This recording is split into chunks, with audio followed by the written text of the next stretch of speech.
law enforcement departments throughout the United States, the only national program that brings you authentic police case histories. Gangbusters.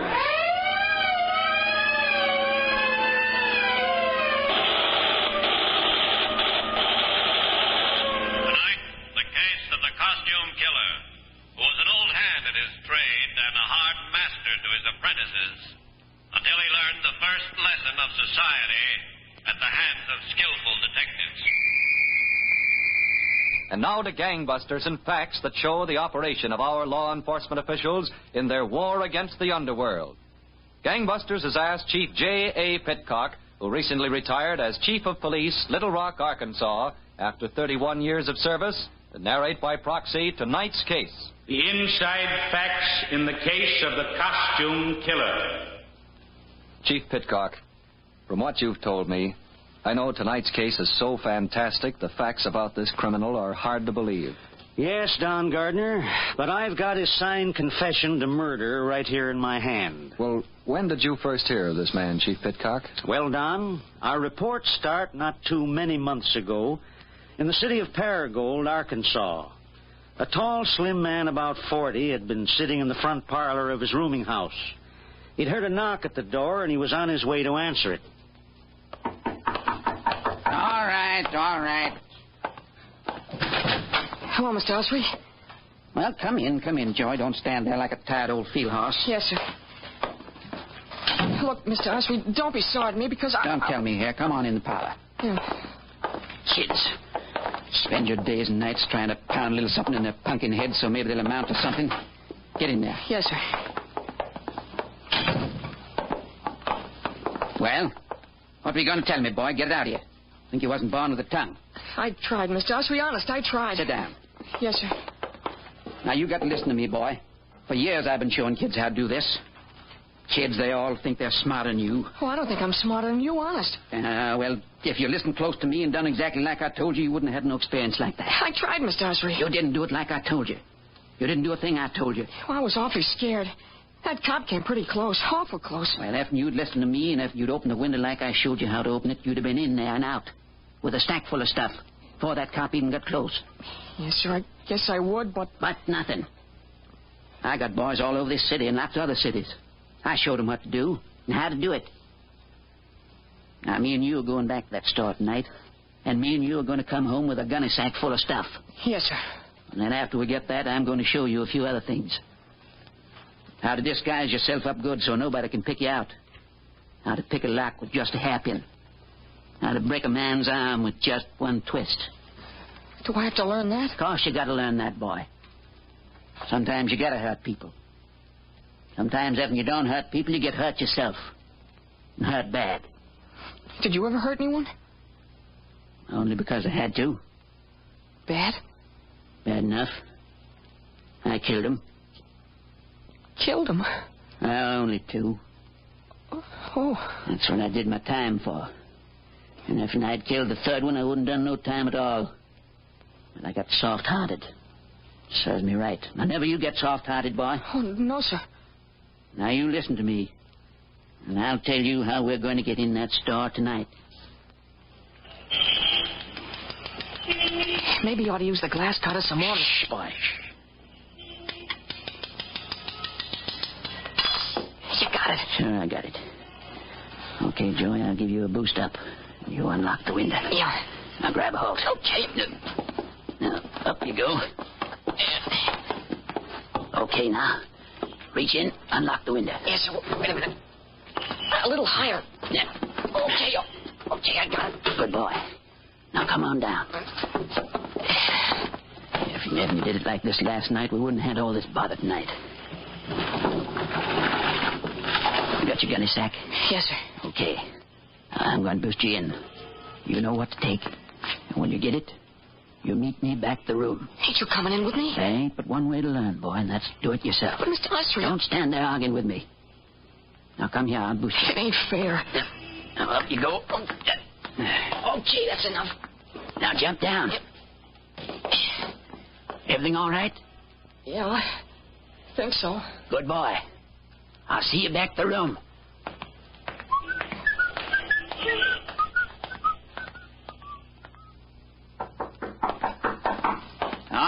all right. I'm coming. Joy? Yeah, it's me. Just a second. Come in, boy. Yes, sir. Well, good work, boy. You did fine. Where's the gunny sack? I got it, Mr. Osprey. I left it in the shed. Well, I told you to bring it so I could give you what you got coming. I was gonna, but what, boy? Speak up.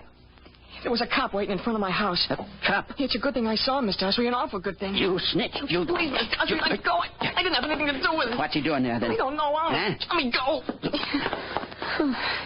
All right, boy. If this cop's waiting for you, that ain't good. What do we do? Well, I'll tell you, boy.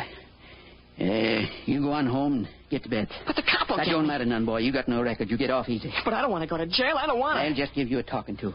With me, it's a sight different. I'm on parole. They send me back to prison for life. You wouldn't want that to happen to your old friend Slim Osprey, would you? Oh, no, sir, I wouldn't. Well, now you see why I got to leave town. Anyway, I got some of my other boys to look in on. I'll be in touch with you, boy. You'll hear from me. You're a good boy.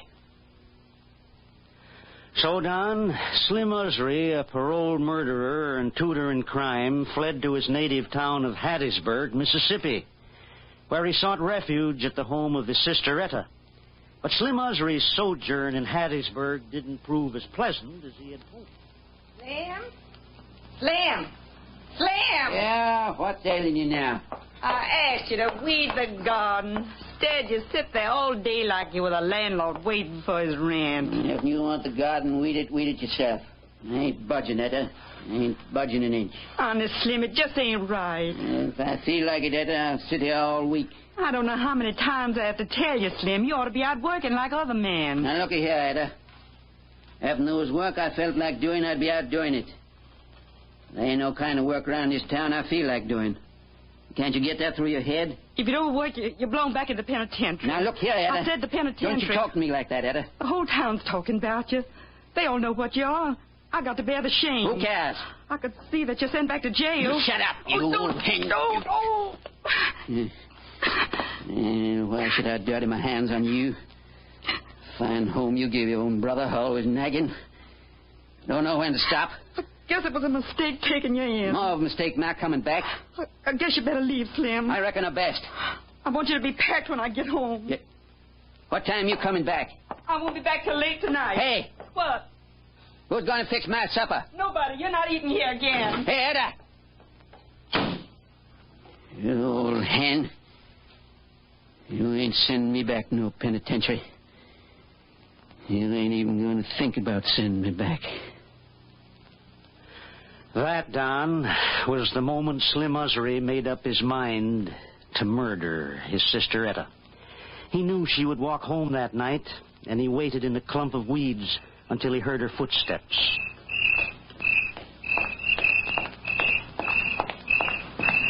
Etta?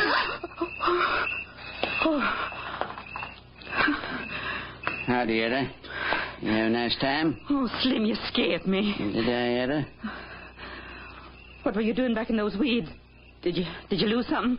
No. I'm just fixing to lose something, that's all. What do you mean? Nothing, Etta, nothing at all. Are you all packed to go? I don't want you in my house tonight. I changed my mind, Etta. I'm staying. Who said so?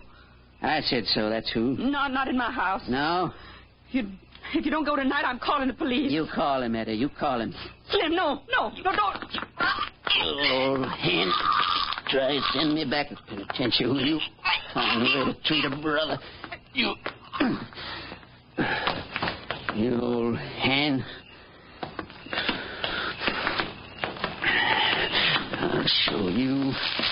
Treat your brother like a little dog. Take care of you. Huh?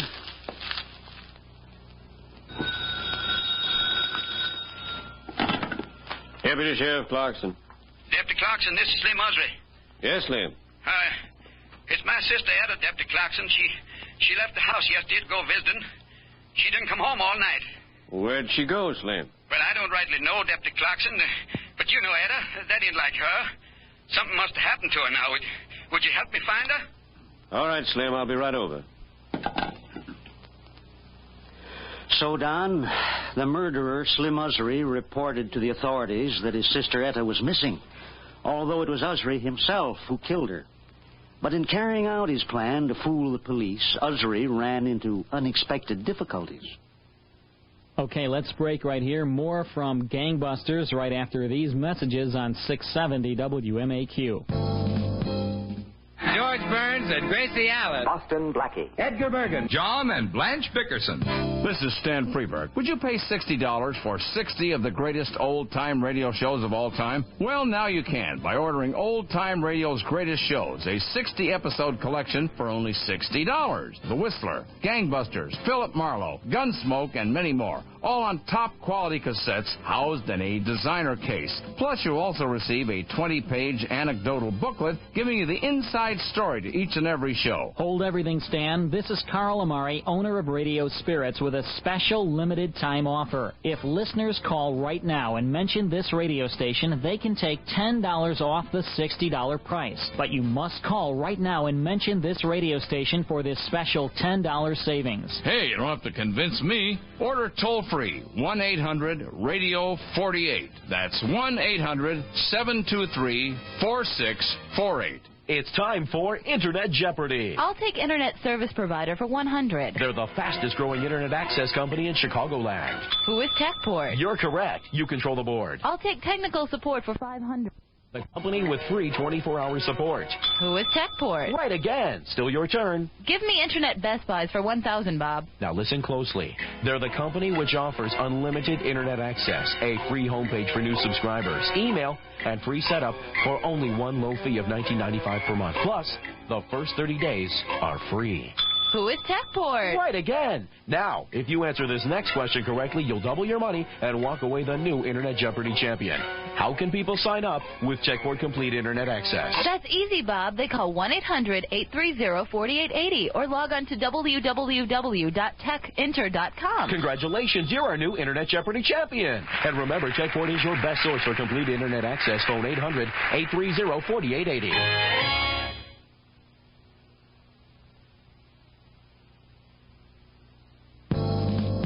Now, let's get back to Gangbusters.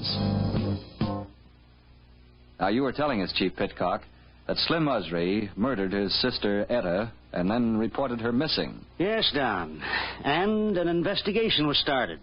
The weeded area of the neighborhood was on the list of places where deputies thought the woman might be found, and the search there was in progress.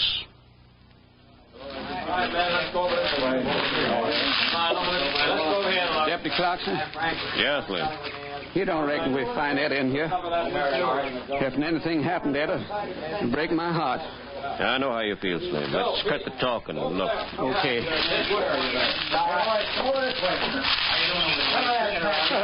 That is, Slim. Hey, boy. Etta. Hold it, man. What's the matter? What's the matter? Did you find something, Slim? Good Lord. Etta. Come away from us, Slim. Come away.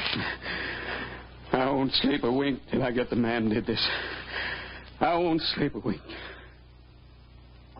Come in. Hello, Deputy Clarkson. Slim. They said you wanted to see me. Yes. Come on over and sit down. Sure, Deputy Clarkson. Well, you got any idea who killed my sis? Yes, Slim. I've got a few ideas. Well, you just tell me who it was. I could wring his neck with my two hands. I could... You could what, Slim? Well, you can't blame me none, Deputy Clarkson. Poor little Etta never did no harm, no one. Murdered in cold blood like that. You killed two men yourself, Slim. Well, that was different. What was so different about it? Well, I paid for it. I spent 19 years put away. And You don't think it was me killed Etta? Well, I didn't say you killed her, but you could have. Well, I didn't. What would I be killing my own sis for? I haven't any idea. It's a fine thing. I come down here to help you, and I get accused of murder. Just because I've been in a little trouble once or twice, you can't let a man have no peace. Not even when they're fixing to bury his poor sister. Hey, Slim. Huh?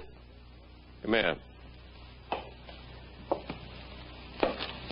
What do you want? How come it was you, out of all the people looking for Etta, that found her body? You seem to know just where it was. Well, she just happened to be where I was looking. If I killed her, you don't think I'd be fool enough to find the body, do you? Slim, I don't know what to think. Well, Don, a few months went by and no new evidence turned up. Then one day Slim Usry left town and went to Little Rock, Arkansas. Shortly after he arrived, Usry walked into a costumer's shop on Commerce Street and asked to look at a wig and mustache outfit he saw in the window. Yes, sir. Finest wig and mustache in Little Rock. There you are. Yeah, not bad. I've seen better. I take it you're going to a party? Oh, I figured on a couple of parties. You got a looking glass here? If they look good on, maybe I'll take 'em. Right in back here, sir? Oh, yeah. The mustache sticks right on. I can see how it works.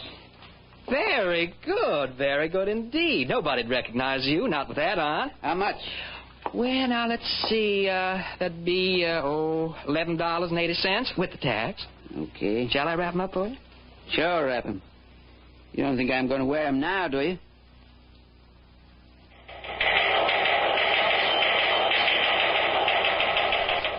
Attention, all squads.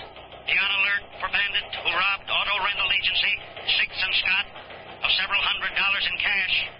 This man, described as tall and slender, apparently wore black mustache and wig as disguise.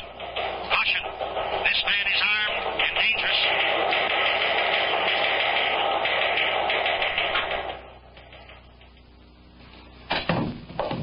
Oh, come on in, Sergeant. What a morning, Captain. I had that witness look at every picture in the file. No luck. Not with that wig and mustache disguise. Good disguise. You know, I can't remember anyone using a disguise like that on a holdup in years. This must be an old-timer. Well, the victim thought he was about 40, Captain. It doesn't make him too much of an old-timer. I wonder if he bought that wig and mustache in one of the shops here in Little Rock. Maybe. But they can't tell whether that stuff came from their shop until they see it. And it looks like we'll have to get our man before they can see it.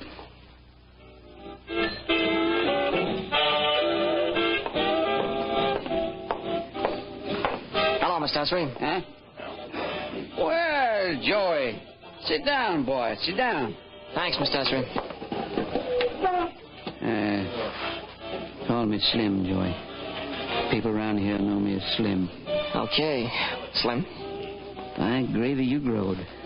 How about a beer, Joey? Oh, no, thanks. Later, maybe. Well, I came as soon as I got your letter. Yeah.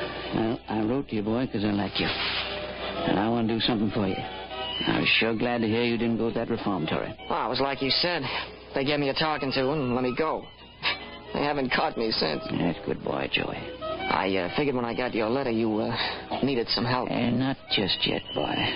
First, you got to finish your lessons. Lessons? Well, I could do okay now. I've been doing okay. Well, maybe you could, but we got to be sure about it. Now, tonight, I'm going to try my old disguise trick again. You recollect I was telling you once about disguises? Yeah, I remember. Well, boy, tonight, I got a nice little old cafe all picked out. It'll be so easy I won't need help from you. I wouldn't need you even if you was ready. So you just stick around my room.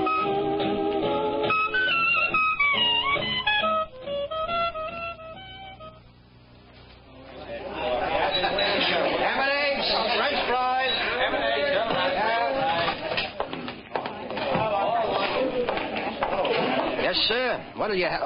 This, stick up. Reach. What's the matter? Everybody quiet. Wait a minute. Wait for nothing. I'm in a hurry. Where's the dough? I'll get it. Hey. It was an accident. I don't like accidents. Now, don't anybody move till I'm gone. Anybody follow, get the same. Get him.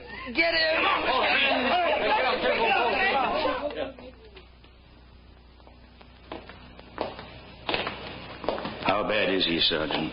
Luckily, not so bad. Both flesh wounds, Captain. This is his room. Okay. Let's go in.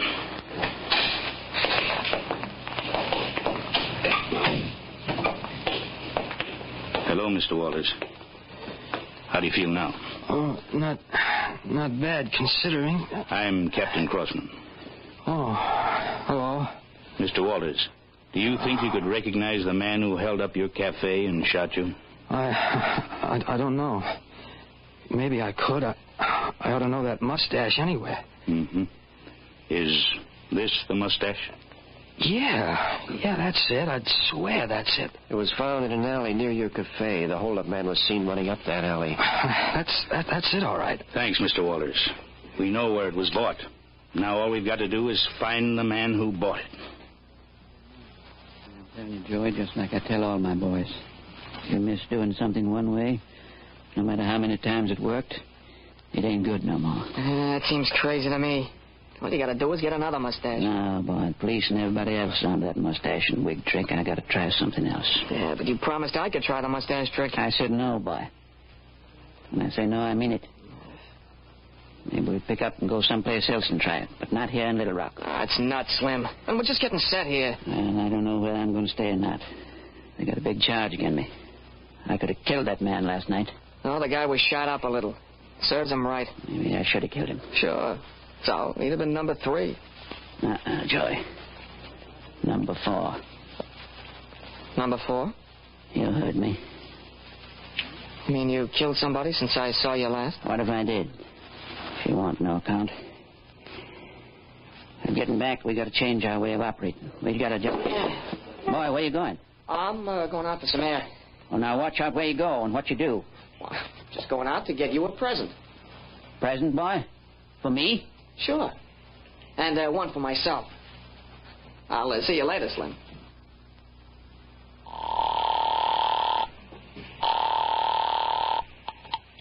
Captain Crossman.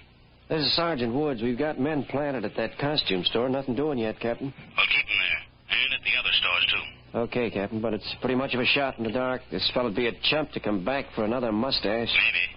But if he does come back, I want a welcoming party for him.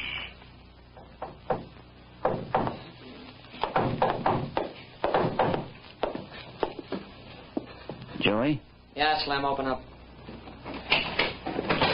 Where you been, boy? Get in here. I told you I was going out to buy a present. Oh. Is that it there? That's it. Well, don't stand there, boy. If you're going to give it to me, give it here. I got 2 of them. What is it? Give it here, boy. Not until you promise I can use one. One what? One of these mustache outfits. Mustache outfits? Where'd you get it? Hey, let go. Please, Slim, let go, will you? Where'd you get it? At the same store you showed me. Please, Slim, you hurt me. Please. I ought to kill you, boy. I ought to beat your brains out. No, please. You could have brought the cops here. You know that. There were no cops. I looked good, honest. Let go, Slim. Huh? No cops? I'm positive. I didn't see anybody. Well, as long as you didn't see no cops, I guess there'll be no cops coming here, huh? Sure. Everything's okay. Yeah. You didn't listen to me, Joey. I kill people who don't pay no attention. Slim, don't do nothing. Come here, you miserable... No, let go. I didn't mean nothing. Didn't mean nothing now. Oh, please. Turn you loose. Huh? Police officers, you're under arrest. Huh? Me? Please, I didn't do nothing. He was trying to kill me. We'll see about that, son. Come on, both of you. Now watch who you're pulling. Come on, you. Okay, kid. Let's go. No, I don't want to go to jail. Come on, boy. It's just another lesson. It should have been the first lesson. It should have been the first. So, Don, that was the end of the teacher of crime. And Usry, who thought he had committed a perfect murder, made the worst mistake of all. He told someone about it. And the boy, Joey, told the police. In the Little Rock jail, William Usry confessed the murder of his sister, Etta. Usry was returned to Mississippi, where he died in the electric chair in the Forest County Jail a few months ago. Well, congratulations, Chief Pitcock, to you and to the men of the Little Rock Police Department who solved this terrible crime. Principal roles in tonight's dramatization were played by Bill Smith and Jack Grimes. Don Gardner speaking. Gangbusters is a Phillips H. Lord production. And that's